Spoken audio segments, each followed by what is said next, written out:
Shalom, shalom. I want to start by giving all glory, honor, and praises to Yahweh, Bahashem, Yahushai, Bahashem, and Kakodash. Double honors to the elders and apostles of Great Millstone and teaching rule well. Peace and salutations be to the hopeful elect. I am Brother Itazawam Gabar coming at you with another lesson. Through the spirit and power of Yahweh, Bahashem, Yahushai. This is not really much of a lesson, but I wanted to get in on a testimony of mine for a dream I just woke up from about 2 hours ago. So I wanted to share this dream with you brethren and you Akim, and this truth and in this faith. So in the dream started off, the setting was in Jacob's trouble. And we were like, in the climax of things, where we were reaching the climax of things, all right? The climax is when Yahushua returns. But we were reaching that point. We were getting close to it. And in this time, I don't know if you guys ever seen the show Black Summer on Netflix, but it was literally like that. People were running around like chickens with their heads cut off, and people were getting robbed and killed and raped and murdered and used, in these days. But the hot topic in these days were the prophets. In this dream, in those days, the hot topic was the prophets. People sought the prophets because they had bounties on their heads.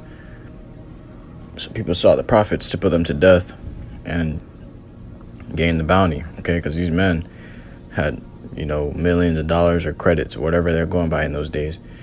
They had millions of it, placed upon their heads. And so you had people literally traveling from other countries. There were people traveling from other countries just to come to America and hunt down the prophets as if it was a sporting game. So, in that day, the prophets were, they're a rarity. So people hunted them down, and a lot of them were killed off. But people were hunting them down to get the bounties off the heads, and people were seeking them to, understand the times that they're in and to get insight on what's to come. Because everybody in this time knew that Yahushua was about to come back, because the world was in complete chaos.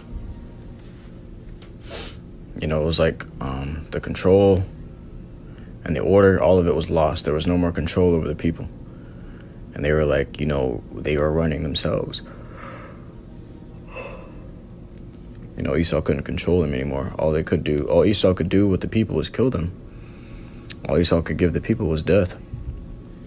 So, in this time, and this dream started off with me being with two other brothers in the truth, because, we had, in the dream, we knew that we had brothers with us. In the beginning, we knew we had brothers with us, but they were killed off, and some were separated from us, due to being thrown in the FEMA camps or in the prisons or whatever it may have been. But a lot were killed off. And in this time, man, it wasn't a time where the time we were in, it wasn't a time where we could just, kick it back and relax. No, it wasn't like that at all.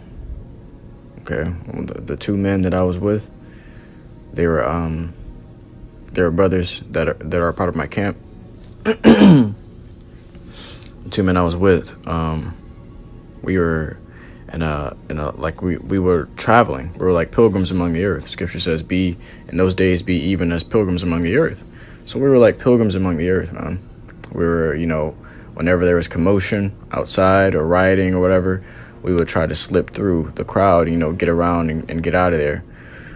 But we'd have to, we'd have on hoodies and stuff like that. We were having things covering our heads, so our identities wouldn't be revealed, because these people basically memorized our faces because we were wanted. There was posters of us, they had our pictures up and stuff, and people knew what we looked like. So everybody wanted in on that money. Everybody wanted, to be wealthy or rich again. They wanted to feel some kind of comfort from money, from mammon. So they were literally hunting the prophets down. So in this day, in that day, we were in a house And what we do is we travel to a house, and we'd lodge there for one night, because we couldn't stay. We couldn't stay any longer, or we get, they'd find us and kill us. We'd lodge there for one night, and we'd wake up early in the morning and leave. We'd get back to traveling. So, and this time we woke up, and the two brothers that were with me, we woke up, and we felt something was off. So we were like, the brother that, that was over me, he was like, we're surrounded. And I'm like, no, it can't be. You got to be kidding me, We couldn't.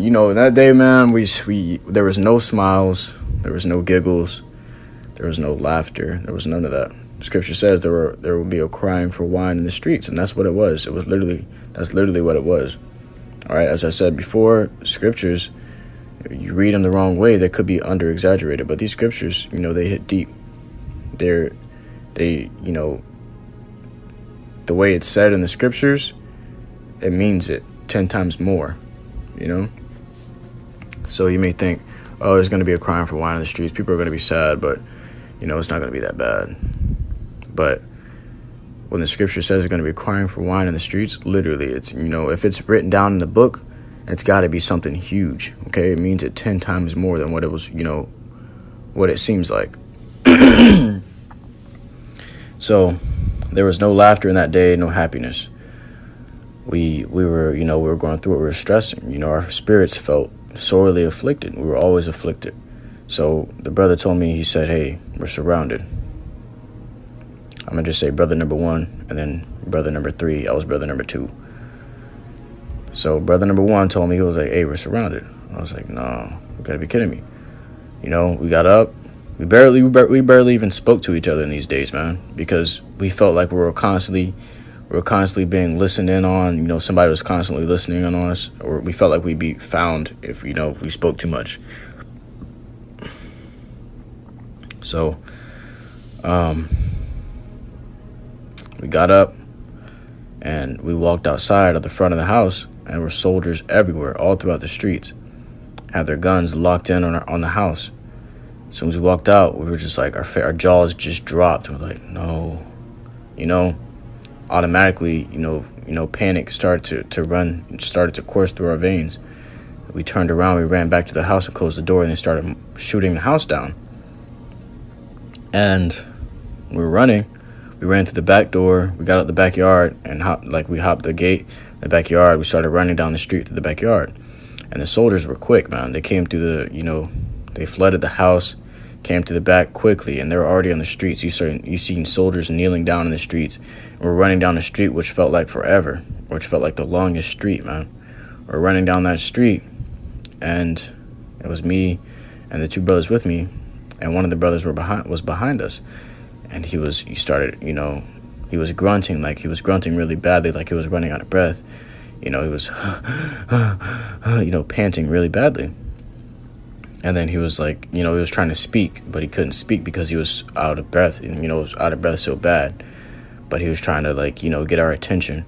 He was, hey, he was panting, and it was a scary thing. Because while we're running, there's bullets flying right past our face. Scripture says, thou shalt escape by the skin of their teeth. You're going to escape by the skin of your teeth, man. So these bullets were passing us, and they were literally ripping through our shirts, our pants, but they were not touching our skin. They wouldn't touch our body. They were flying right by our cheeks. But it wouldn't touch us. It hit our clothes, but it never hit our bodies, so our clothes were torn. And the brother, he was behind us. He started to panic because he was out of breath. And right when I looked back to check on him to see if he was all right, as soon as I looked back at him, he tripped. And when he tripped, it felt like, what felt like forever, man. He tripped. He stuck his hand out to reach for me so I can grab his hand. And it felt like I was watching him fall in slow motion. And right when he was falling, the bullets just started pounding on the back of his body, on the back of his head, on the back of his back, the back of his legs. And then he fell to the floor, and you didn't have time. In that day, man, it was like you didn't have time to stop and to lament. You didn't have time to stop and to cry, or time to stop and to hold. and hug and pray for. You didn't have that kind of time, okay? All you had time for was to move. You only had time to move. So I saw him drop, and my heart just dropped with him, man. And I started crying. The brother with me started crying. Or crying, tears running off our face and flying behind us because we were running so fast. We were running for our lives. We couldn't stop. We saw him drop, and we just couldn't stop running. The things that you want to do, you couldn't do in that time. It was a time of pure sadness and fear and circumspection. Okay, so when we escaped, we reached the end of the street, and they were standing over him, mowing his body down. He was unrecognizable, mowing his body down with ARs. So we escaped, and we ended up running into this house. We ran into this house. The dream, it felt like we were dwelling in this time for months upon months, or maybe even years. It felt like a long time we were living this way. So when we ran into the house, I don't know if it was right after we lost a brother, or if it was months later. But I remember going into this house, and it was like a Muslim or Arab guy, an Ishmaelite, and he was really, he was really wealthy. He had food. He had the things that people desired. He had food. He had protection. He had a lot of men in there with guns and stuff. I don't know if he was a drug lord or what. But me and brother number one was the only brothers left. It was just me and him. And, this was a time to be circumspect. You didn't have time, for anything else but circumspection and moving. All right? Scripture says, wisdom and knowledge shall be the stability of thy times. All you could do was be wise and have knowledge. You had to be wise of everything. You had to question everything. So him and I, we were sitting at the table, and the guy was telling us he had food laid out all over the table. He was telling us, he said, hey, I know y'all, man. I know y'all are the prophets that everybody's looking for. He said, I just want to know. I don't want to hurt you or anything. I just want to know what's coming. It's what he was saying. He said, I want to know what's coming. If you can tell me what's coming, if you can tell me when, excuse me, so lucky. He was saying, if you can tell me when the prophecies are going to unfold, what's the next prophecy, and when is the end, what day is the end, and stuff like that, you can have all this food on the table. Because, man, we didn't eat in days. We haven't eaten in days. And, he was trying to bribe us with food. But we were looking at that food like it was yuck, like it was gross. We were looking at the food like it was dead meat, Because in that day, like I said, you only had time to be circumspect and moving. Okay, so you couldn't lust anymore. You couldn't lust over food. It was just pure sadness. We were sad. The thoughts that were running through our heads were the faces of our brothers when they're fallen. Those are the only thoughts that were really running through our head, and how to survive the next, the next affliction. So we're sitting at this table, we're looking at the food, we're looking at the man, and he's asking us questions, and we're like, no, we don't know what you're talking about. We had quick, short answers, solid answers. Okay, it was always no. I don't know what you're talking about. No, we don't know. I'm sorry, I don't know. They got the wrong man, you got the wrong man, because you were circumspect in that time. You didn't know whether you reach into that turkey and it'd be a landmine in there. You didn't know if you touch that food, you touch a chicken, you can tell them the things that they want to hear. You touch that chicken, he's going to shoot your head off. All right, so we said no. We turned down the food. He was like, okay, maybe you don't want food, but how about my daughters? If I give you my daughters, can you tell me these prophecies? And I turned around, and he had his daughters lined up against the wall, and they were smiling, and they were waving, and they had head covers on, they had modest dresses on, and they were fair women. They were fair women. And we looked back at them, and we looked at them, and then we just looked away, and we're like, no, we don't know anything, okay? Because you couldn't lust. We just couldn't lust in that time. We were too sad. We were too afflicted. There was too much trouble in the flesh for you to say, it was too much trouble of the spirit for you to sit here and give time to the flesh. You couldn't look at the woman and say, wow, she's beautiful. You look at the woman and say, she's trouble. Okay, you look at the food and say, something's not right. All you could do is question things, man, because you were so terrified. Death was at every turn.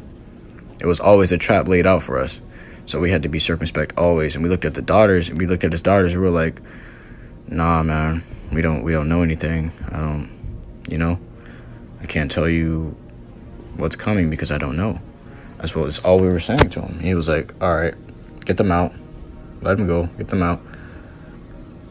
And he sent us about our way. We didn't accept any of his offerings or anything like that. He just sent us about our way. We knew that we were fine anyway because the Lord was protecting us always. So we were walking, in faith of the Lord. That is the only way we survived. That's why we had bullet holes in our shirts, but no bullet wounds to our bodies. So we left, and it could have been a space of another month or so, maybe weeks, maybe days, but we came into another house.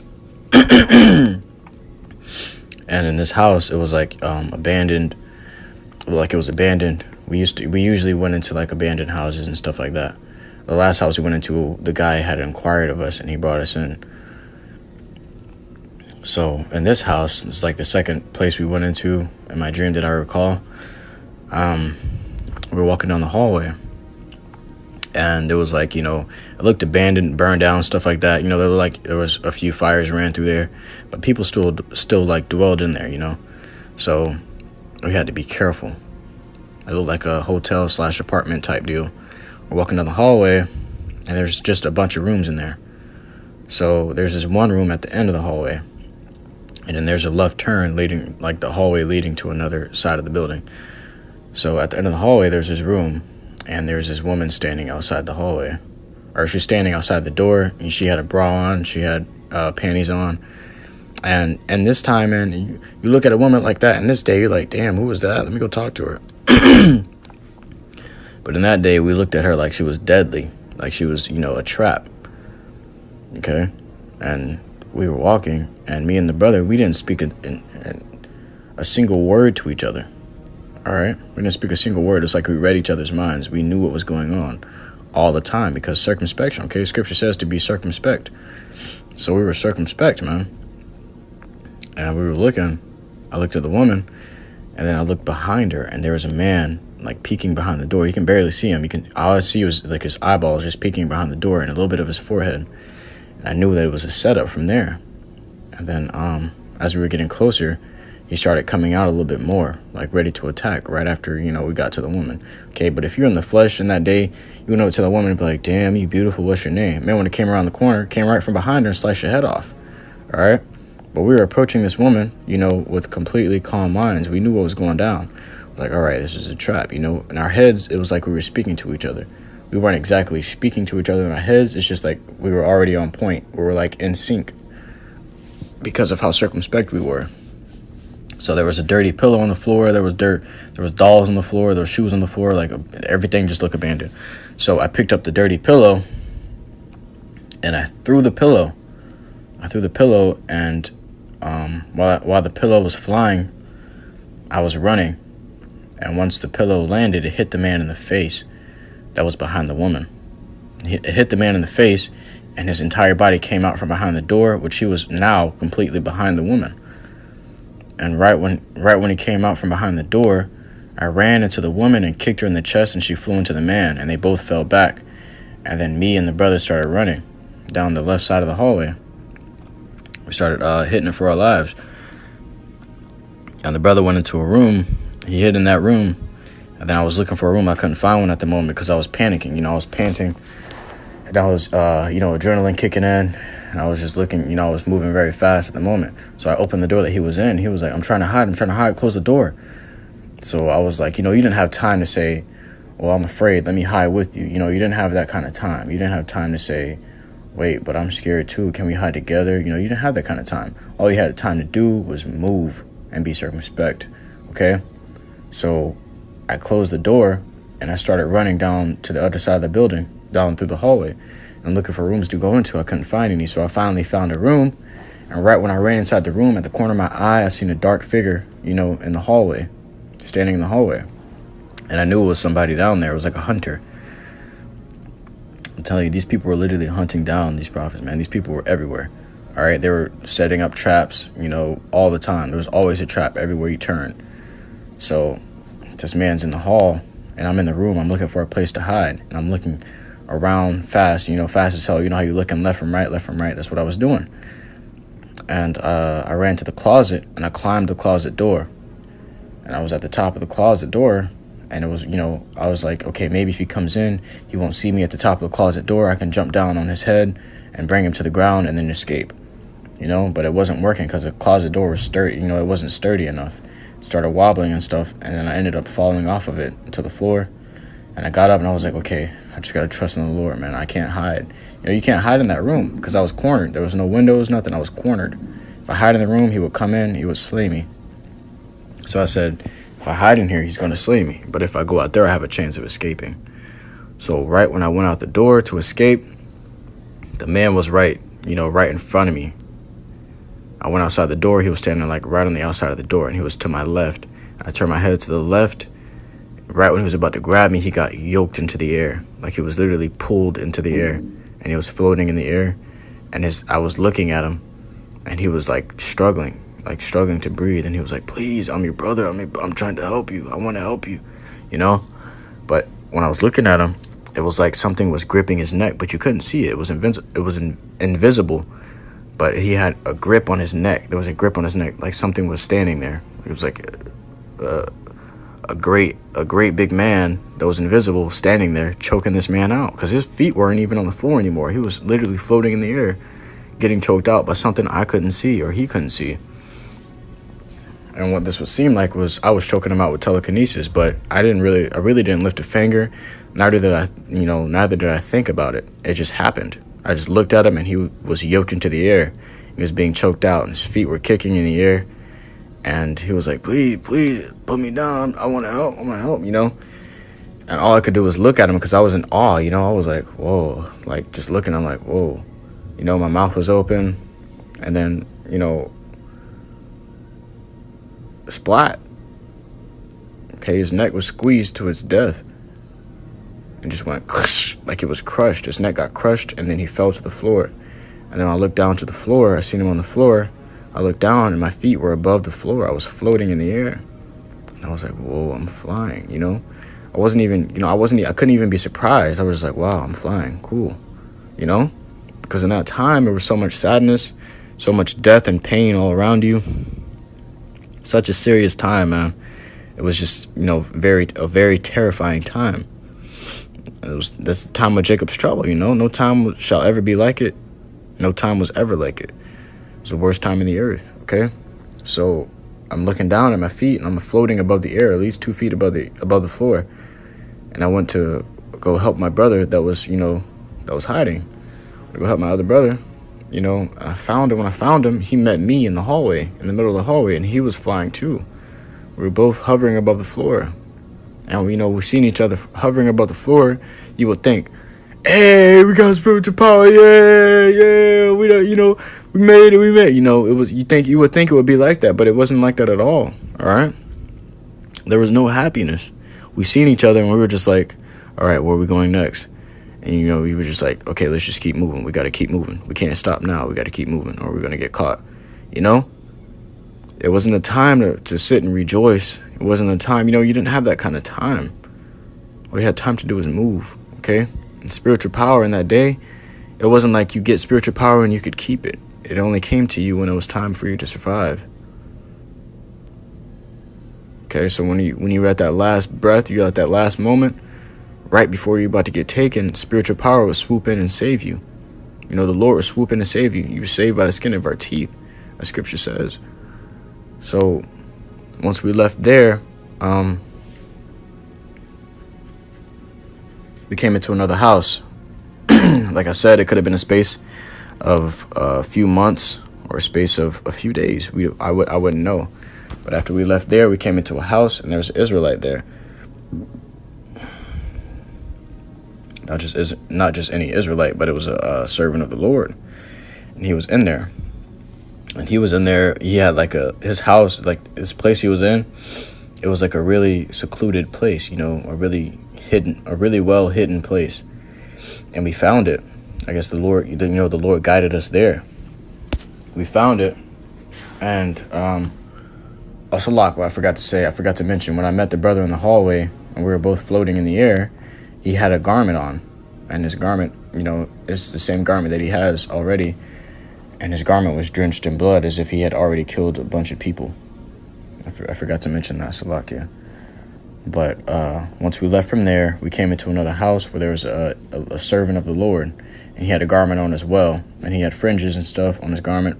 And he had other men in there. These men didn't have any garments on. They were just men that he was teaching. So that goes to show you that in this time, there were still men waking up to the truth. All right? These men were standing against the wall and they were listening. They were like, oh, I understand. There were a few men in there. And when we came in there, we came to the guy that was teaching them, and we were like, hey, we need supplies. Is there anything you can hook us up with, anything that could help us, into that time? Because in this time, it was just a waiting game. All it was a waiting game. It was a game of survival. You had to survive until Yahushua came back. And we knew Yahushua was coming. We knew he was almost there. We just had to survive a bit longer until he got there. So, and it's not like in that time when someone comes to you with weapons and stuff, and you're just going to be like, all right, you can have my life. Just take it, man, because I'm going to the Lord anyways. It wasn't like that. It was like in that time, adrenaline overtook you and you just started running. You had no choice but to run and try to escape for your life. So, we came to the guy. We were talking to him. He was like, we were telling him we needed supplies. He said, sure, take what you need. I have supplies over here. He had like cloaks and stuff and weapons and stuff like that. So I went over to I grabbed this sword. It was a beautiful sword. It was really a past sword. It was a black sword and it had silver designs in it and like extra blades on it and stuff. And I was like, wow, this is nice. I couldn't look at it, and get excited like I would now. I would just look at it and say, okay, I'm taking this one. There was no smiles. There was always a straight face. It was always a straight and serious face. I said, okay, I would take this one. And then I put the sword down and I was grabbing this cloak. It was like a blanket. They weren't actual cloaks. They were just blankets. And I had wrapped myself into the blanket. While I was wrapping myself up in the blanket, the servant of the Lord that we ran into, he was talking to one of my brothers. He was like, hey, man. He was talking to brother number one. He was like, hey, you guys should just kick it here with us, man. Help me teach these men, stuff like that. Just, dwell here with us. It feels more comfortable to have more brothers around, da-da-da-da-da. Brother number one was like, no, we can't do that. Salakia, the water, for the, the hospitality and stuff like that. But we can't do that. And, because, in that time, you don't want to be, you want to keep your circle small. And that day, you don't want to be running down the street from the cops with 50 people, okay? People are bound to die. People are bound to die in that day. All right? So it's like, he was telling him, no, we got to keep moving. We can't stay still. We can't stay here. We have to keep moving, always. He was like, all right, I understand. But I grabbed the cloak and the sword. One of the new brothers ended up picking up my sword. I was like, hey, give me that back. I was like, oh, I'm sorry. Here you go. They had deep respect for us. People had deep respect for us, like we were celebrities or really famous men. Okay, because people sought us for prophecies, for guidance and to hear the times that we're in and the times that we're coming into. But at the same time, people sought us to kill us. People sought us to betray us. We had people that were with us that betrayed us. When they got caught, they gave up our location, they gave up our spot. That's why we had to keep moving, because people would see us and they would say, oh, they're over here. Oh, they're over there, So we had to keep moving always. But that was basically the end of that dream. It was a serious time. The point of the dream, it was a serious time to come into. There was no happiness therein. You couldn't lust over a woman. You couldn't lust over food, because like I said, with the woman that was standing at the door, the guy was standing behind her, laying up a trap for us. The woman was saying to us, she was saying, you can come in here. I have shelter. I have food. You can come here to me. I have shelter and food and stuff like that for you. The flesh would say, oh shit, let's go. We're going to be taken care of. We're going to be good. But we were circumspect. We were observing her every move. We were observing everything around her. We weren't going to go in there either way she sliced it, even if she had a man in there, or even if she didn't have a man in there. Because we were so circumspect, we couldn't trust anyone. We just couldn't trust anything. We questioned everything that came our way. And at every corner, at every turn was death. Death was waiting for you. All right, death was chasing you throughout the streets, and you had to escape. Okay, we barely made it. But that was, right when we left from the guy's house, where I got the sword from and the blanket from to cover myself up in. Right when we left from there, I had woke up, and I was like, oh my goodness, we gotta do a class on this, man. But scripture says, wisdom and knowledge to be the stability of thy times, man. That's the times you're gonna have to dwell in. Okay, it's better to be in the house of mourning than the house of feasting. And that day was nothing but mourning. All right, so we got to get your spirit used to these kind of things. Get your spirit used to fasting. Get your spirit used to things like that. Weaning yourself off from that kind of stuff, because the flesh is always gonna come for you. It's always gonna try to take you down, and you can't let it. And that time, it was a lot harder. It was a lot harder for the flesh to, it was a lot harder to dwell in the spirit. It's a lot, because the flesh craved so much. But your spirit, the men of the Lord, their spirits were so afflicted, that they couldn't crave anything. They really couldn't crave. It was hard to eat. We were looking at that food that were on the table, man. We were like, nah, I'm good. All right, even though we hadn't eaten in days, our minds there was so much on our minds. Our minds were running like freaking motorcycles. We couldn't eat.